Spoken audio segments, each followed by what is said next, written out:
Hess. Here. Barry Black. Here. Victoria Newport. Here. Rick Smith. Here. Howard Feldman. If everybody will please stand for the Pledge of Allegiance. I pledge allegiance to the flag of the United States of America and to the republic for which it stands, one nation, under God, indivisible, with liberty and justice for all.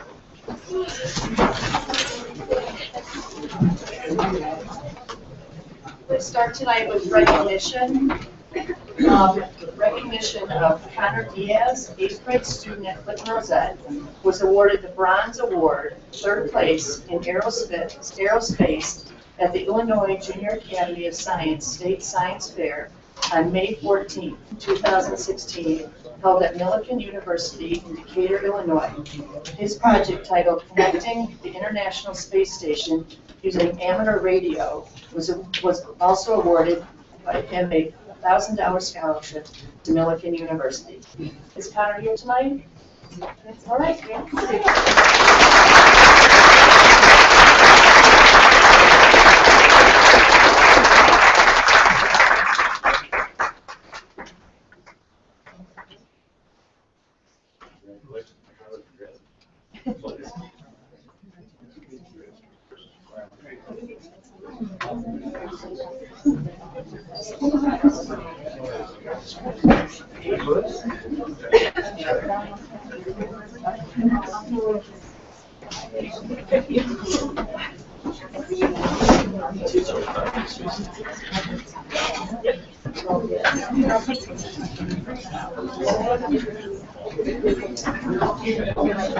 Next, we have a recognition of Clinton Rosette and Company Middle School award winners in the Six Flags Music in the Park competition.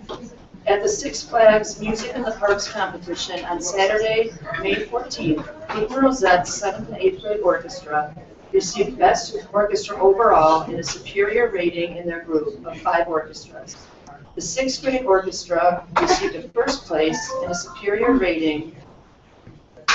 Rosette's 7th and 8th grade choir received Best Choir Overall and a superior rating in their group of 5 choirs. The 7th and 8th grade band received a superior rating and 2nd place in their band division, and the Clinton Rosette Middle School Jazz Band received an excellent rating.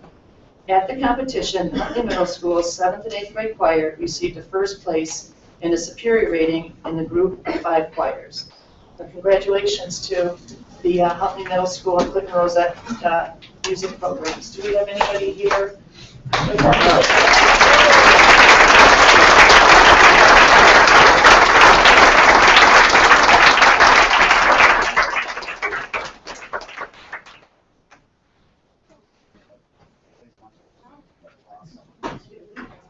a lot of hardware. What is each one? Oh, great.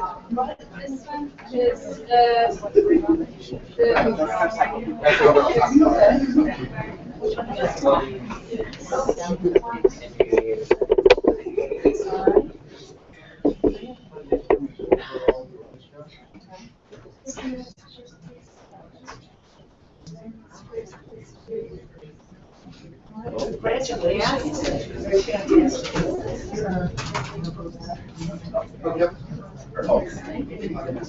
Congratulations.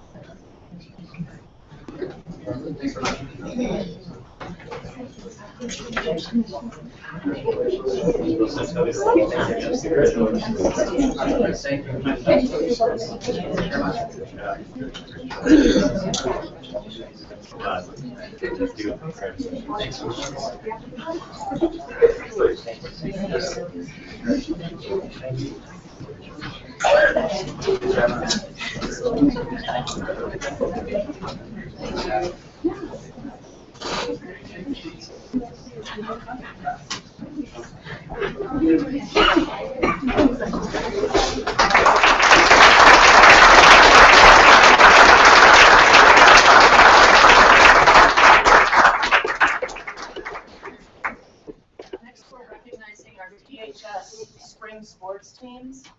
The first team is boys tennis. Hunter Tigalar and Jack Belbaum placed 2nd at the Illinois High School Association sectional meet and qualified for the state tournament as a doubles tennis team. They advanced to the third round of the consolation at the state tournament. So congratulations. Would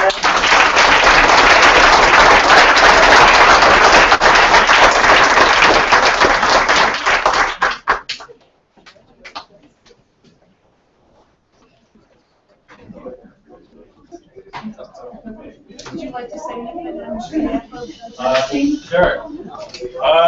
Me personally, Hunter and Jack, they qualified for state. They finished third in conference, second in sectionals, and made it to the consolation bracket, third round of the consolation bracket. The state tournament was truly a great experience. I've never been that far.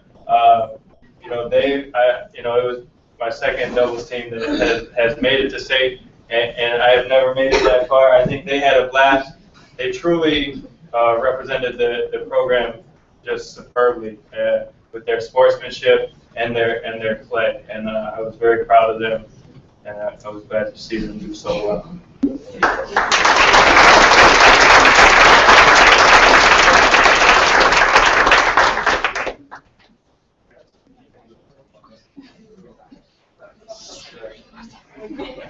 Thank you. T-ball.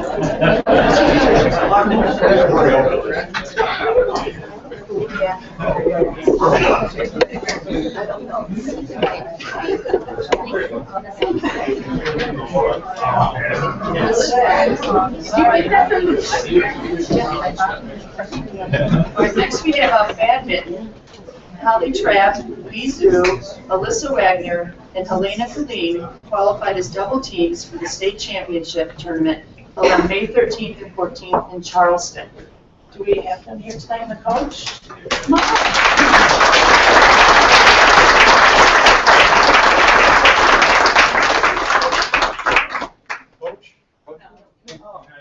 All right, so does anyone want to say anything? Or?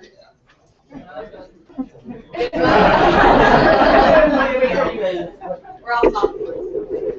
2 more years? Yeah. Tomorrow. Right, well, congratulations. Thanks.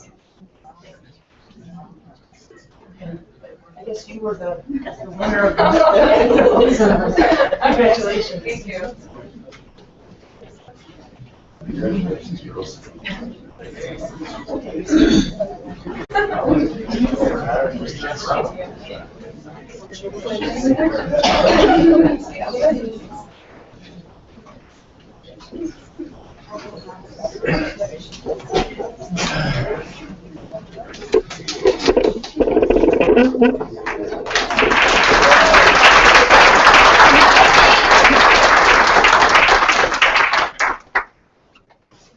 Next we have the boys track and field team, finished third in sectional meet at Huntley.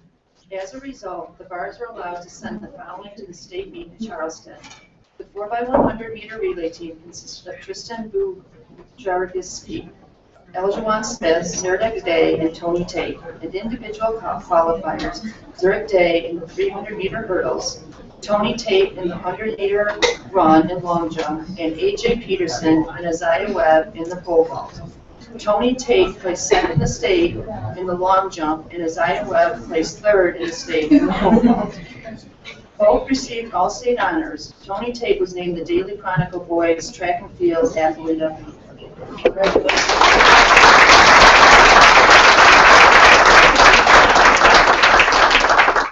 This is just a small group. This group qualified for the state meet. Tony did a fantastic job in the long jump, and Isaiah in the pole vault.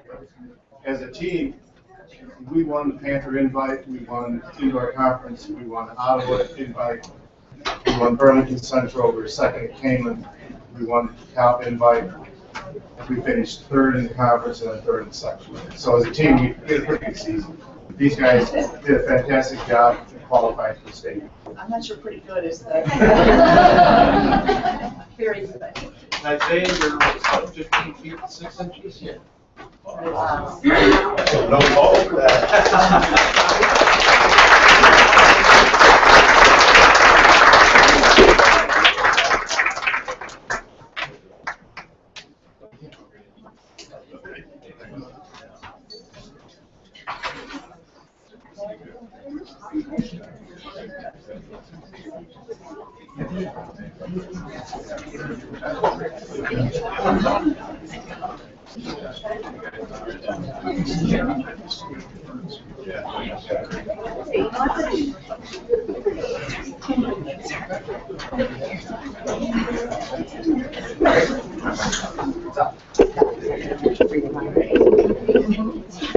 At the girls' track and field, the team took first place in the model section.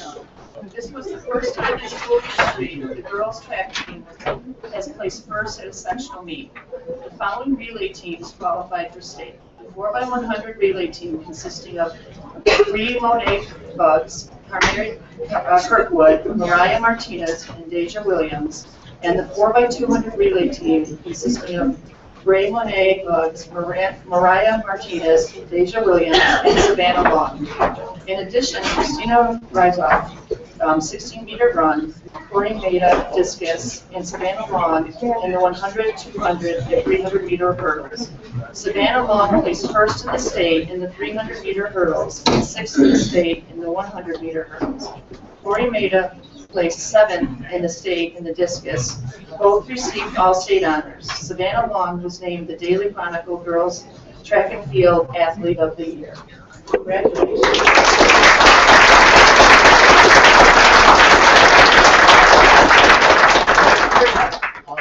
Again, it was my first year taking over the team, and I was blessed to have some great leadership with Savannah, Corey, Asia, Ashley, but they set the tone high for the DeKalb athletics when it comes to girls track and field, and we're blessed to have a lot of young talent come back the next year. So the dreams and goals are much higher now. It's going to be hard to replace these seniors. I'm glad we had them. I'm glad they left their legacy here with DeKalb athletics, and now we have these sophomores and freshmen have some big shoes to fill, which will be fun. So looking forward to that. Congratulations.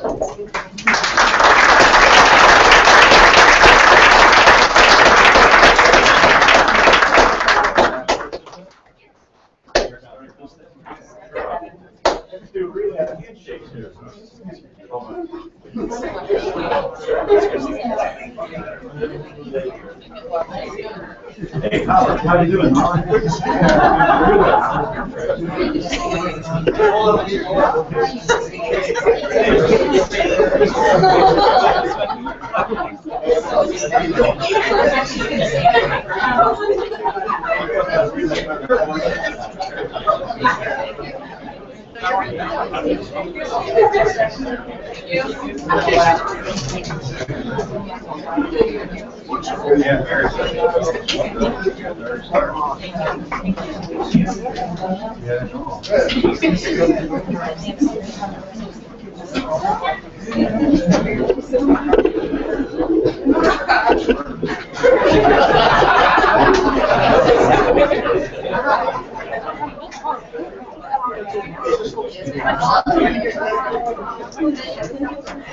Next, we have the softball team capture the conference championship and regional championship in their win over Belvedere North High School in the Class 4A Rockford East Regional Championship game. They went on to beat Crystal Lake Central 3-1 in the Class 4A Belvedere North Sectional Semifinal. They captured the sectional championship, beating Barrington by a score of 9-6. On Monday, the team had a 6-0 win over Zion Bennett in the Class 4A Barrington Super Sectional, earning a spot in the state tournament. They will play at 5 o'clock on Friday against Oak Park River Forest and Peoria. Morgan Newport received an all-state nomination. The softball team is...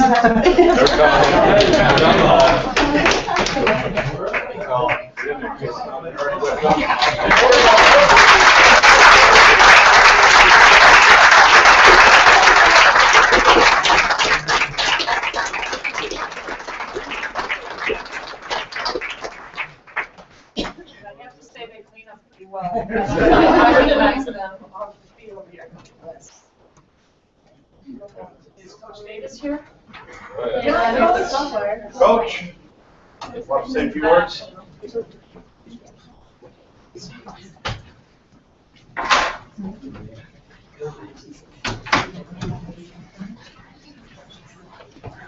So just so I can introduce my coaching staff, we got Coach Potter, Coach Newport, and Coach Kelly Gervais.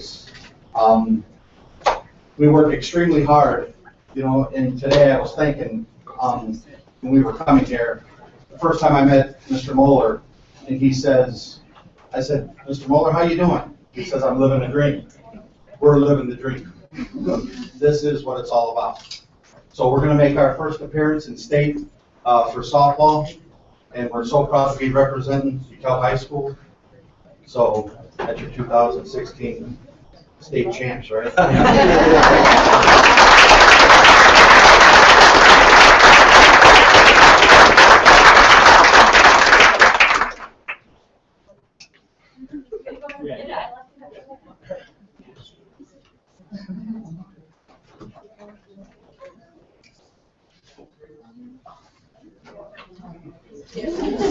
Yeah.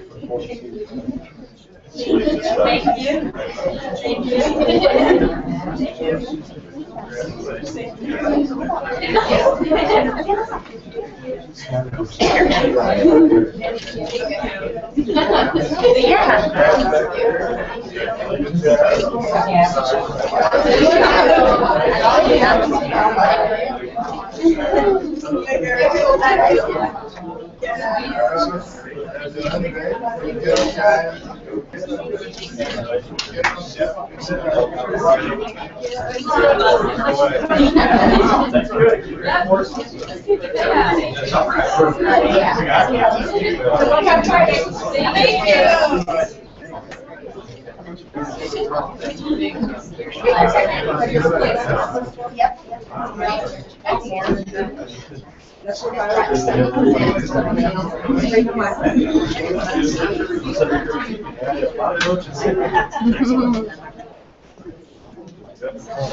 All right, ready?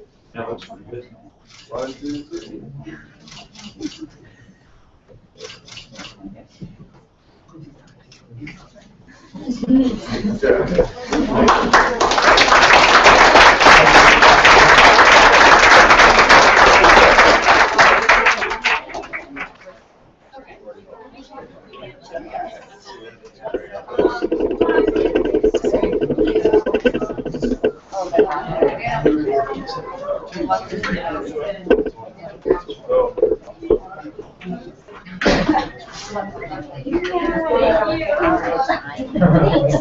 I want to take a minute to say how wonderful it is. We just recognized 5 sports teams just from the spring, and all of them had state within there where we were at. So congratulations. It's just amazing to see how the athletes have done from the fall through the spring. We've had some really, really great teams that have done wonderful things.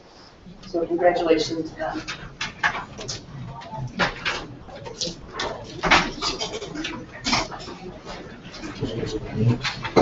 Yeah. Motion adjourned.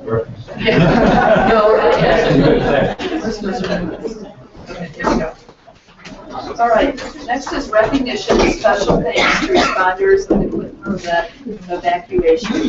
The Board of Education would like to recognize and thank the following for their assistance during the evacuation of Clinton Rosette students and staff that took place on May 23rd, 2016. The Alice team and district crisis team, district maintenance and ground staff, first aid, district food service staff, education center staff, district support staff, DeKalb Police Department, NIU Police Department, DeKalb Fire Department, first student, DeKalb Park District Sports and Rec staff, and Penske Truck Rentals in DeKalb. And just, it was, that was a day that things could have gone really wrong, and it's amazing how everything went so right, and how wonderful the kids were, how wonderful the teachers were, and everybody came together to get things done the right way. And the only thing I heard was there was a little bit of congestion on South 4th Street. That was the worst thing I heard of the whole day. So congratulations to everybody for a great job. I like to say, well, so I'm working in school and I'm on a crisis team over there, and we practice drills a lot. And, you know, and Mr. Mueller said that everybody's out of that building and ready to go like in 8 minutes. That's pretty impressive. So I just can't say thanks enough. That's a very good job. Excellent. Thank you. Jonathan? Well, I just want to say, and especially with the maintenance crew, they were all set up at the rec center long before the buses even got there. So, excuse me, the minute the first bus got there, everybody knew where they were going, everybody knew where they were directed to go. And not knowing whether it was an actual bomb in the building or not, everybody handled it extremely well, very professionally. So, Yeah, very impressive. Acceptance of gifts and donations. This is an action item that the Board of Education accept with gratitude the donation of $15,159.69 in grants from the DeKalb Education Foundation. Do I have a motion? So moved. Second. Roll call, please. Fred Davis. Vicky Herner-Faber. Yes. Mary Hess. Yes. Karen Balak. Yes. Victoria Newport. Yes. Rick Smith. yes. Howard Sutton. Yes. Next is public comment. Members of the public who wish to speak to the board should complete a request card prior to the meeting. This section of the meeting will be reserved for comments from the public. All comments should be limited to 3 minutes. Criticism of individuals is not in order.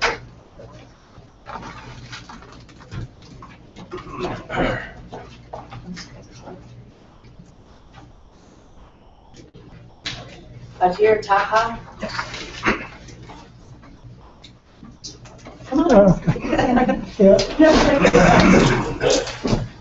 Good evening, everyone. I would like to introduce myself. My name is Haider Dahab. First of all, I would like to thank you for all your efforts in serving our community for District 428. I would like also to clarify that my family and I are concurring with your position regarding to District 428 boundary study.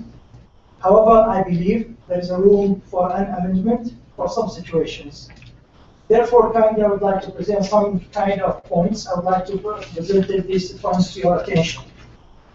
I have 4 kids, and all my 4 kids were graduated from Jefferson Elementary School.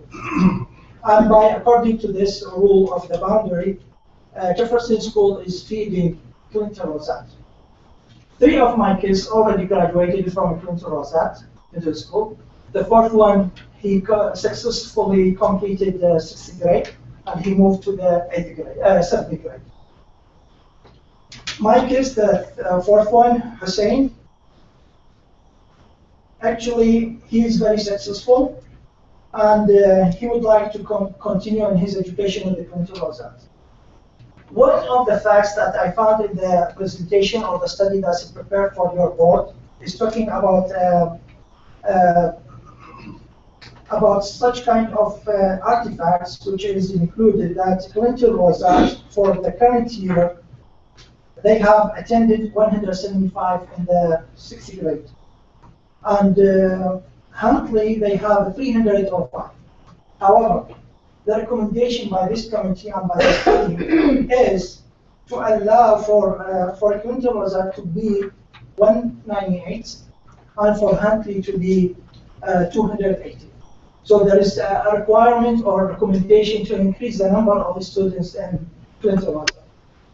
Besides this fact, also it's been stated in the study that the objective of the boundary rules is to establish clear feeder patterns and continuity to reduce the amount of the students who get siblings when they continue to the next school term. That's one of the objectives. Therefore, I am here to present or to kindly request for your consideration, to take in your consideration the following. I'm totally complying with your decision about this, the boundary rules, but however, I would like just to mention you about if my kids, Hussein, continue in Clinton Rosat, that will help him to continue in a successful way in his education. Moving him from Clinton Rosat, specifically 7th grade, to handle actually will affect him badly and harsh his feeling. Why? Because he considered Quentin Rosat as a second home for him. Why? Because 3 of his brothers already graduated from there. Second, he already graduated from Jefferson Elementary School. So all his group, all his friends are in the same school, in the Quentin Rosat. So I'm kindly requesting to take this in your consideration and appreciate your time on this. Thank you. Thank you. Thank you. Next is the non-business consent agenda. That the Board of Education approve the non-business consent agenda items A through D. Do I have a motion? Can I make a motion to amend the personnel agenda items to include the hiring of Carrie Harrell, the procedural nurse for ESY Summer School, and Logan Freeman, hourly summer student tech for an employee? Do we have a second? Second. Roll call, please. Mary Hess? Yes. Carrie Millette? Yes. Victoria Newport? Yes. Craig Smith? Yes. Howard Solomon? Yes. Fred Davis? Yes. Vicki Hunter Taylor? Yes. I'm going to read now the original motion. So, that the Board of Education approve the non-business consent agenda items A through D. So moved. Second. Discussion. Roll call, please. Vicki Hunter Taylor? Yes. Mary Hess? Yes. Carrie Millette? Yes. Victoria Newport? Yes. Craig Smith? Yes. Howard Solomon? Yes. Fred Davis? Yes.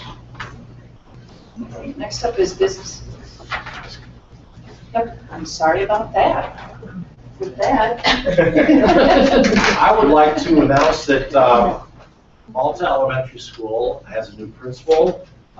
Who's Christy Kucheski, who's been teaching at Brooks Elementary for how many years? 12 years. So we're really happy to have her join our administrative staff, and I think she'll do a wonderful job out in Malta. So congratulations, Christy.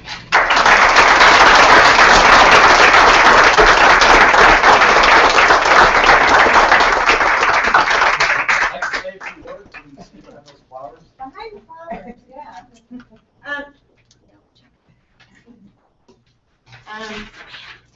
I want to very much thank the board for this opportunity. Those who know me know this has been a goal for a long time.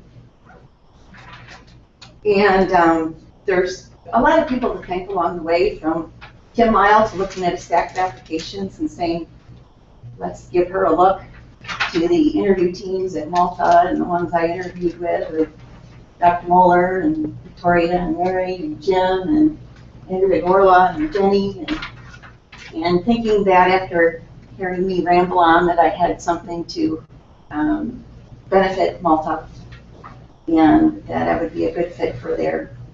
I have to say, I was talking to Jim Borman earlier today, and he asked me, he goes, "How you feeling?" I go, "Well, I got an awful lot going on in my head right now." And he goes, "Is it kind of like the dog that's been chasing the car and finally catches the car and doesn't know what to do with it?" And I think, yes, exactly like that. But I promise to figure it out before school starts. So, but anyways, again, thanks so much for allowing me to serve D428 in this capacity, and I promise to always make decisions in the best interest of the students. So, Thanks so much.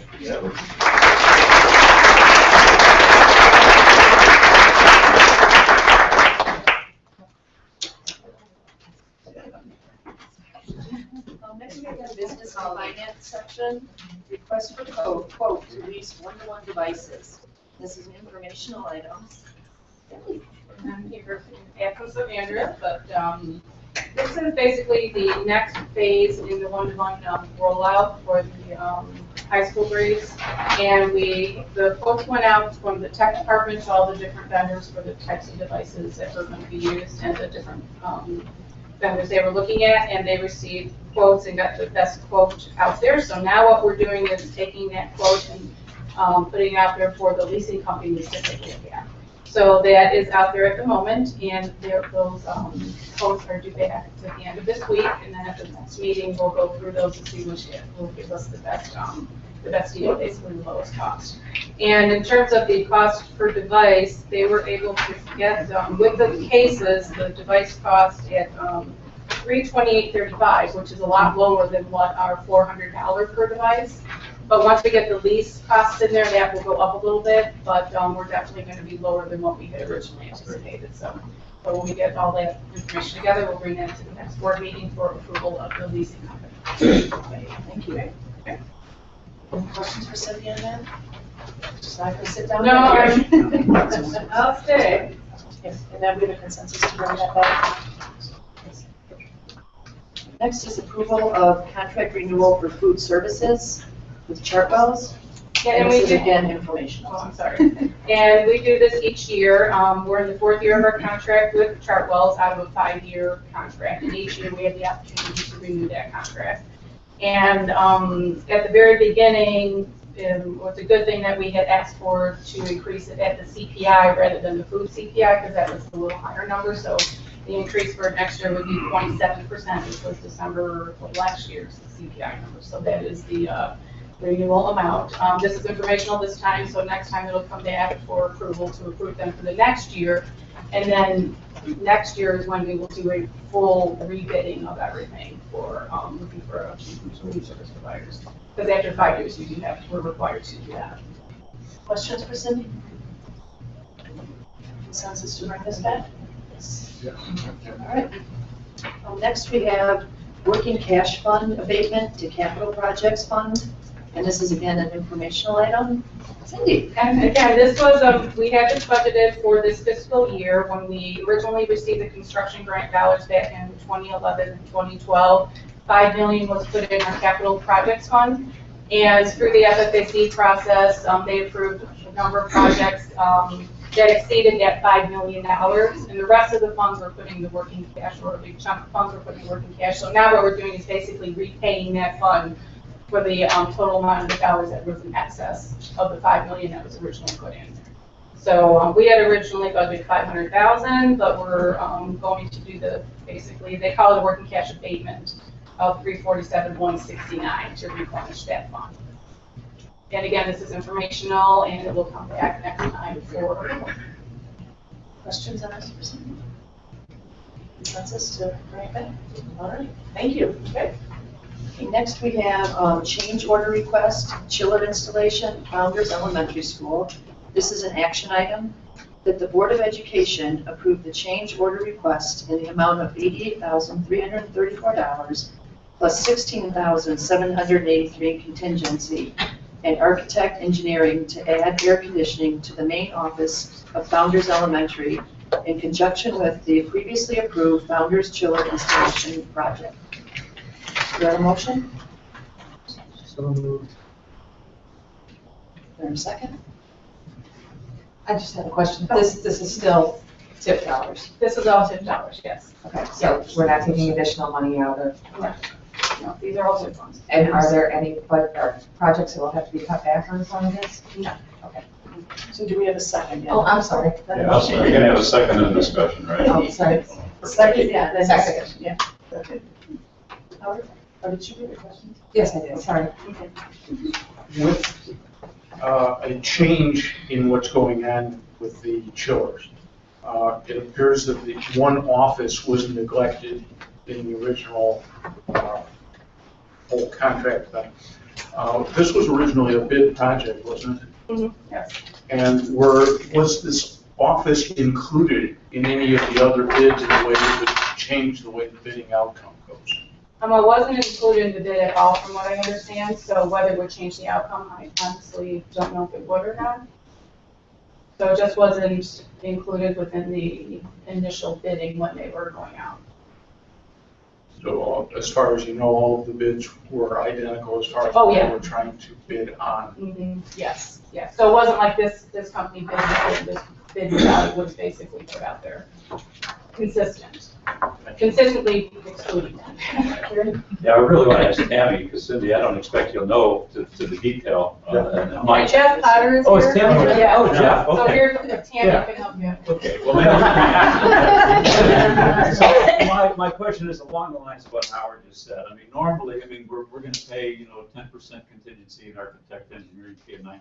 So this was discovered at a construction meeting. It should, in my view, it should have been discovered if our intent was to air condition that space, which I think it probably was, do you know that, Jeff? Right now, they have window units in the main office and in the principal's office, so right now, it's not efficiency to run those, because they just run all the time, it doesn't pull it off. So what they happened is they just totally forgot about the office to pipe those in there when they first did it a while ago, so now they notice it, so they're going to finish the project, so the whole school will be air conditioned for the office and the nurse's office too.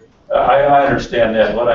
What really bugs me about this is it reminds me so much of the lift station over at the high school, which was, in my view, and this was discussed many a time in FFAC and other meetings, but quite some time ago now. But anyway, it's an oversight on someone's part, from my view. And we pay the architect a good bit of money to look at these kinds of things. If the district had intent to provide, more permanent air conditioning rather than just the window units in that office area, then I wonder, how does the ball get dropped? They discovered it in construction, which is great, rather than have it happen, you're into construction and then you find out. Somebody reviewed something and found this out. But the drawing should have been reviewed by the architect, I would suppose. And if we had a construction manager, as you did with the high school case, it would have been reviewed by our construction manager. So somehow the ball got dropped, and we're paying more money to the architect. And I'm just curious about, why we're paying more money to somebody that already, I think, missed something. And it's great that it's tip money, but I think we still have to be responsible, and accountable as much as possible. So, I think, yes, we go ahead, we approve this cost and so on, but, I think we also ask some hard questions of people, whether it be our guys or the architect. Why did this happen? And let's make sure we don't let this happen on the next project. Because the next time around, it might be money coming out of our fund, which is negative. So anyway, that's just my 2 cents. That's a good point. Yeah, very good. Any other questions for Jeff or Cindy? Roll call, please. Carrie Millette, Yes. Victoria Newport, Yes. Rick Smith, Yes. Howard Solomon, Yes. Fred Davis, Yes. Vicky Hernandez, Yes. Mary Hess. Yes. Next, we have approval of prevailing wage. This is a action item. The Board of Education adopt the prevailing wage ordinance 2016 as contained in the attachment. Want a motion? So moved. Second. Discussion? All right, roll call, please. Rick Smith, No. Howard Solomon, Yes. Fred Davis, Yes. Vicky Hernandez, Yes. Mary Hess, Yes. Carrie Millette, Yes. Victoria Newport. Yes. Okay, next, we have new business and administration. Recommended revisions to Board of Education Policy 7.190, first reading. This is an informational item. The Board of Education will hold a first reading of recommended revisions from the Illinois Association of School Boards of Board of Education Policy 7.190 as attached. This is information. Any discussion? All right. Consensus to bring it back. All right. Next, we have service delivery change in nursing. Ms. Christy Meyer, and this is again an informational item. Good evening. Recently, this past year, we have one opening for a certified school nurse. And we posted that opening and did not have any, we didn't have any candidates. At first, we had one, but then she took a position elsewhere, which gave us pause to take a look at our service delivery model. Because really right now, certified school nurses, they typically take, in districts, they typically take care of our special ed needs within each of our buildings, as well as any mandated compliance reports that we need to do. And they also take care of supervising the offices, the health offices as well. Some of our other roles that currently our certified school nurses serve is procedures, medical procedures that health assistants who are in each of our buildings cannot perform, such as tube feedings or diabetic, not admitted, like saying, yes, you should take that amount, okay? If a child who's too young cannot make that decision. So what we are recommending is that we take a look at RNs, which would be a 2-year program to be an RN rather than a 4-year program to be a certified school nurse, a CSN. And we look at utilizing essentially 2 RNs in the place of a CSN, then taking our current CSNs and spreading them a little wider across the buildings. Then the procedural nurses, or the RNs, would be focused on buildings that have a number of medical procedures. For example, in some of our bigger buildings where we have 3 of our sole programs, often we have a number of medical procedures that go along with the students that may have other medical needs within the sole program. Not exclusively, but that tends to be the case. For example, currently we had a CSN stationed only at Cortland, right? Because we had many students there with medical needs, medically fragile. So I'm proposing that we take a look at that service delivery model, and from this point on, accept a service delivery model where we're taking a look at fewer CSNs, certified school nurses, to handle the special ed and the mandated compliance reporting and provide training. And then we have RNs doing these procedurals. Do you have any questions? Yes, ma'am. Could these, so at the last meeting, you talked about trying to find some cost savings for the summer because it's a lot of input into the computer. Would these RNs be? Potentially folks that would be able to do some of that. Because there's a cost savings with having RNs rather than CSNs. I'm jumping ahead, but it's okay. When I researched into that inquiry regarding what our nurses are doing during the summer, and I'm going to answer it this way. Yes, but in the end, it is the CSN that needs to sign off on all of those reports and ensure that they are accurate. So it may be kind of double the work if we have, you see what I'm saying? They could do some of the checking through, but in the end, the CSNs are making those decisions. And by law, that's what the requirement is? Yeah, for the mandated reporting. Yes. Any other questions? Yes. Are we sure there is an available supply of RNs that are interested in taking the position? Great question. I think there are more RNs than CSNs, okay? And the reason why it is kind of a nice position if you think about it, because as an RN, they would have school hours, okay? And typically RNs, many don't have school hours. So we have folks out there that don't want to work holidays and weekends or night shifts. This is a lovely position for them. I think I could do some sort of PR on that. What about the pay rate compared to private enterprise for an RN? What's our pay rate as compared to? Comparable. We're talking comparables. Comparable? Because otherwise we wouldn't be able to secure one. So if they work for 9 months or however many hours it is for us. No, per hour. It's Per hour, it's per not. hour. But they would take a reduction in overall annual salary Right. to work for us. It's a very nice job and no heavy lifting. Uh-huh.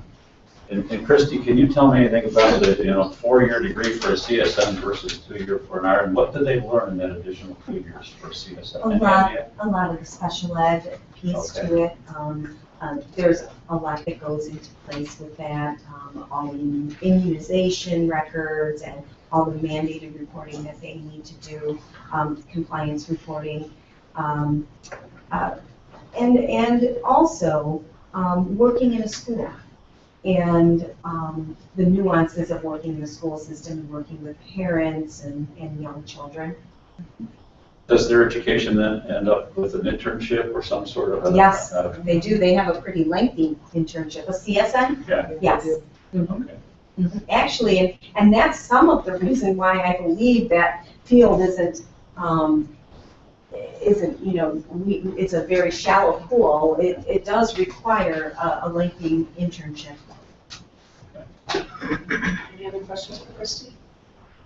Do we have a consensus to bring this back at the next meeting? Yes. All right, thank you. Thank you. Next is the approval of NIU psychologist extern, and this is an action item that the Board of Education approve the agreement with NIU for a school psychologist extern for 20 hours per week during the 2016-17 school year, and this is an action item. Got a motion? So moved. Second. Discussion? This is in addition to the budget money, or this is included? Christie? This is not included in the budget money, but however, in past years, we have utilized, it's not in addition from what we've done in the last 2 years, and it's come out of, it's been a piece of our IDEA grant. I just want to say thank you because this is, I think, a very good way to multiply our resources and save money at the same time. When I look at the pay rate for this position and what you get for it, compared to, for instance, the extra psychologist or counselor summer hours and then the pay rate for that, this is a real bargain by comparison. So when we can connect with someone like this through NIU or whatever institution, I think it's a great thing for the district. We provide more service for less money. It's a great partnership. I would agree with you, Karen. Okay, any more questions? All right, roll call, please. Howard Solomon? Yes. Fred Davis? Yes. Vicki Henry. Yes. Jerry Hess? Yes. Terry Millet? Yes. Victoria Newport? Yes. Rick Smith? Yes. Okay, next is the approval of proposal for additional summer nursing hours. This is an action item that the Board of Education approve the request for additional nursing hours not to exceed $15,000 to prepare for the fall 2016 school year. Do I have a motion? So moved. Second. Discussion?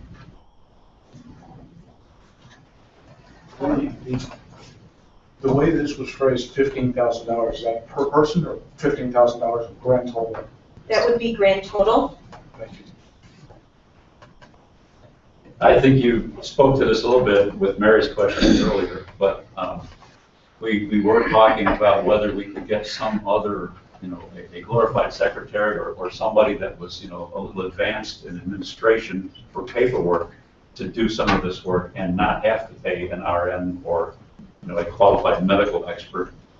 What was your finding on that? Okay, so I did look into that, and as a little bit of what I was mentioning earlier, if the end result is going through those compliance reports, our certified school nurses are responsible for that information. However, they are utilizing their health assistants, and what we committed to in order to honestly keep within, our numbers have gone up, right? But we're remaining at that 15,000 and have, I think, for, I want to say, Cindy, for the last 3 years or so at that 15,000. So we are already finding efficiencies with our health assistants and coming in, they come in 2 days before the students arrive, before institute, and they're starting to go through the additional reports that have come in as well as input as many as possible. So we are utilizing our resources with those health assistants early on in order to maintain that 15,000.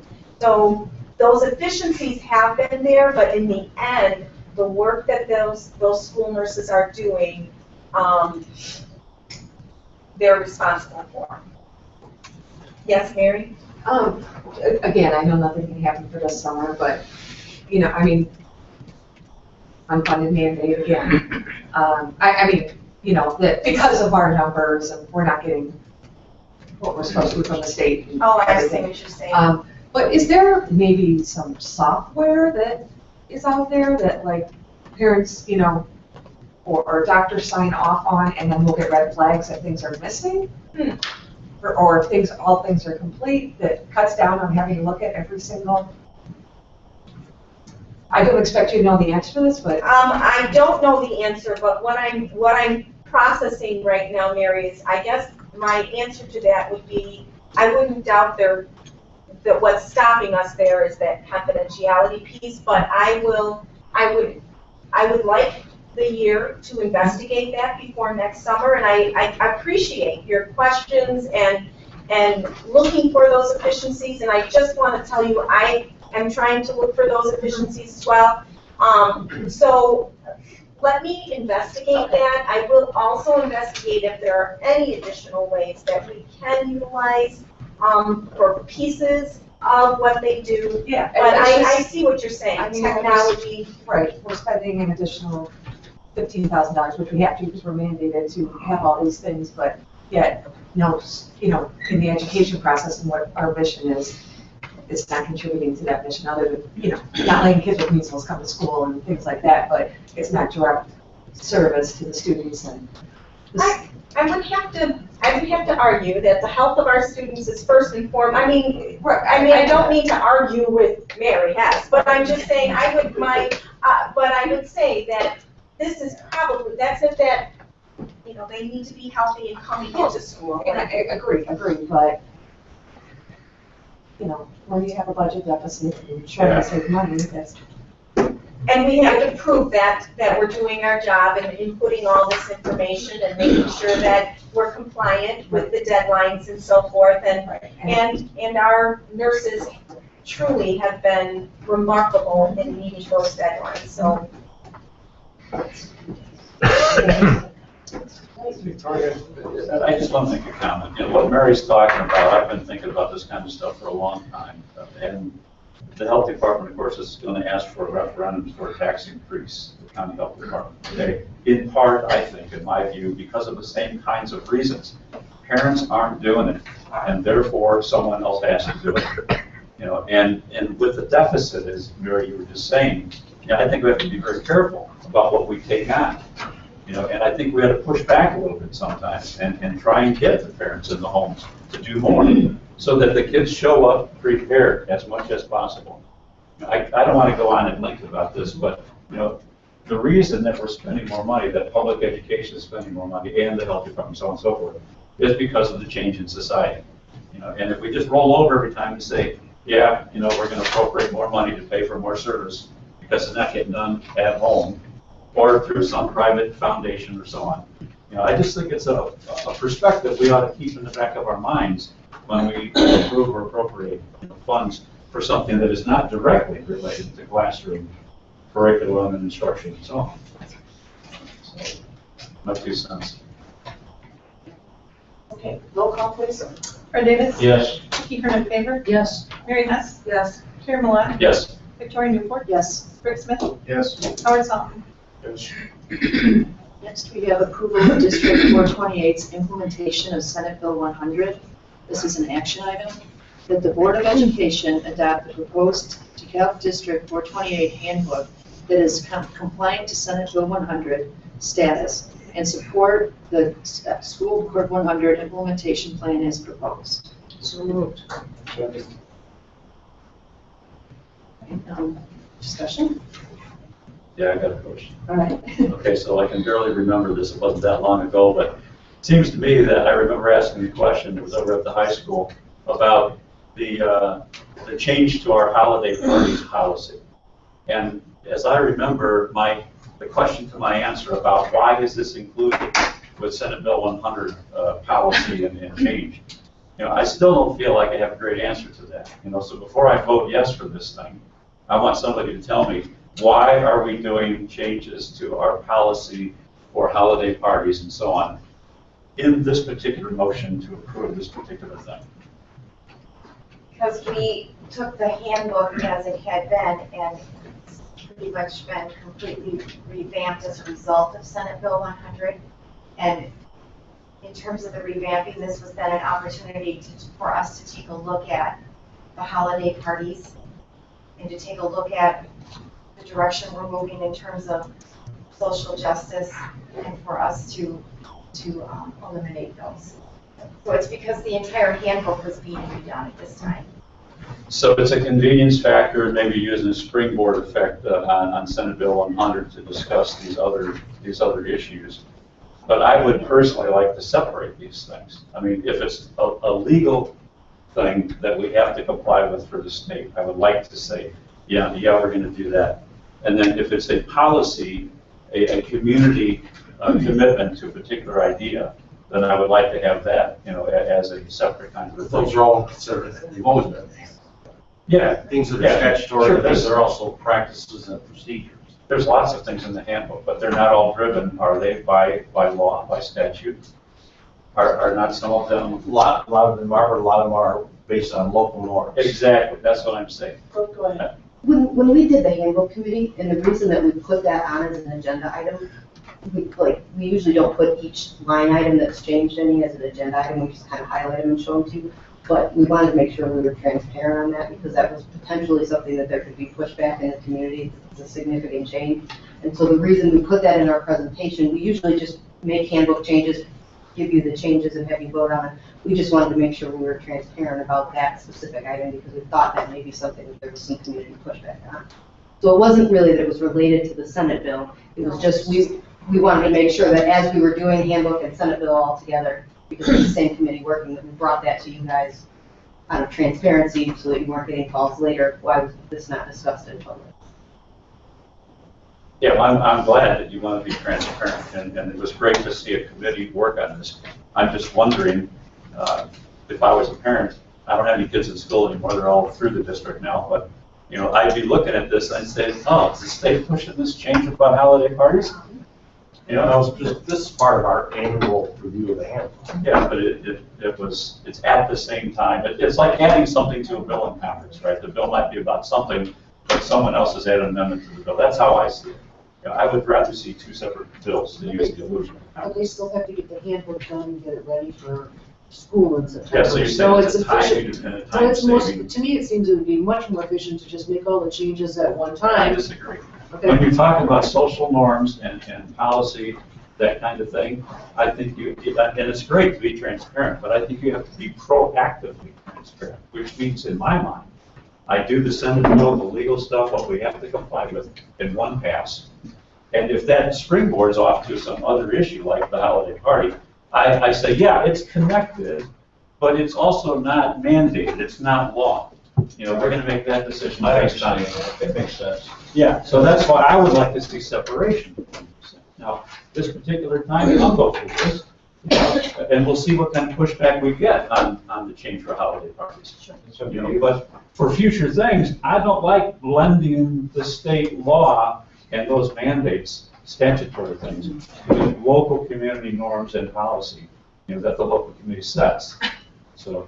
Okay, community norms and procedures. Okay. Yeah, procedures and policies. So, roll call, please. Vicki Vanderpaper? Yes. Mary Hess? Yes. Karen Malek? Yes. Victoria Newport? Yes. Greg Smith? Yes. Howard Solomon? Yes. Fred Davis? Yes. Next, we have recommended revisions to the Board of Education policies, second reading, and possible approval. This is an action item that the Board of Education hold a second reading and approval recommended changes to the Board of Education policies as attached. Do I have a motion? So moved. Second. Discussion? Okay, roll call, please. Mary Hess? Yes. Karen Malek? Yes. Victoria Newport? Yes. Greg Smith? Yes. Howard Solomon? Yes. Fred Davis? Yes. Vicki Vanderpaper? Yes. With that, the meeting will be adjourned. All in favor? We skip over the committee reports from, and I want to report one thing. What is it? In 45 seconds or thereabouts. The spring sing of Tyler Elementary School was phenomenal, excellent. Within it, I got to see the elementary school's ability to feed student talent into the music programs down the line at the middle schools and high school is where this ability comes from. And it was just an excellent performance, well worth seeing, well worth my time. Does anybody else have to report? We got so much recognition that we forgot to. It's right there, I know. All right, so now who's in favor for adjournment?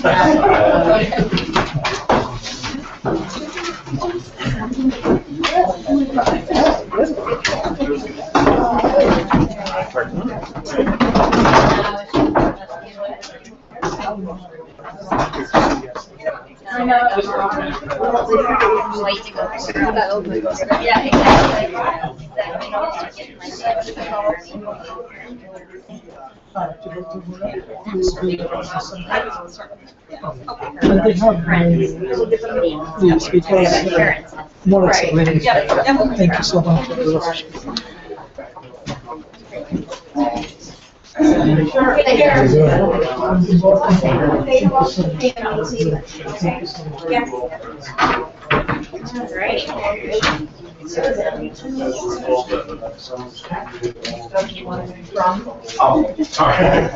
No, it really is. Well,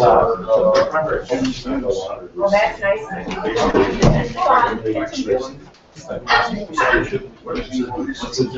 I got an offer from students.